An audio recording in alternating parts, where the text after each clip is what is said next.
महाड किल्ले रायगड रस्त्याचं काम गेले 2 वर्षांपासून संथ गतीने सुरू आहे। या रस्त्यावरती छोट्या मोठ्या नद्यांवरील पूल आणि मोऱ्यांची कामं अर्धवट अवस्थेत आहेत। रस्त्याच्या कामाचं योग्य नियोजन न झाल्यामुळे लाडवली पुलाचं काम देखील अर्धवट अवस्थेत पडून राहिलेलं आहे। याबाबत महामार्ग बांधकाम विभागाचं देखील प्रचंड दुर्लक्ष आहे। गेल्या आठवड्यातच स्थानिक नागरिकांनी पुलाचं काम लवकर करावे अन्यथा आंदोलन केलं जाईल अशा प्रकारचा इशारा त्या ठिकाणी रस्ता अडवून दिला होता। मात्र तरी देखील या पुलाचं काम पावसाळ्यात पूर्ण होणे शक्य नसल्याने हे काम आजही अपूर्ण अवस्थेत पडून राहिल्याने लाडवडी गावाच्या पलीकडे किंजलोळी, मांडले, पारवाडी, तेडगर व इतर गावातील नागरिकांना आता मोहोपरे मार्गे जवळपास 7 ते 8 किलोमीटरचा प्रवास करून जावे लागणार असल्याने संताप व्यक्त केला जातोय।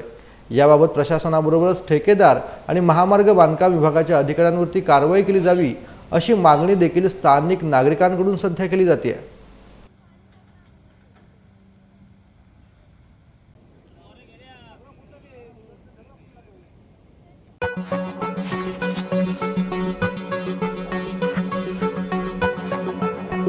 Thank you.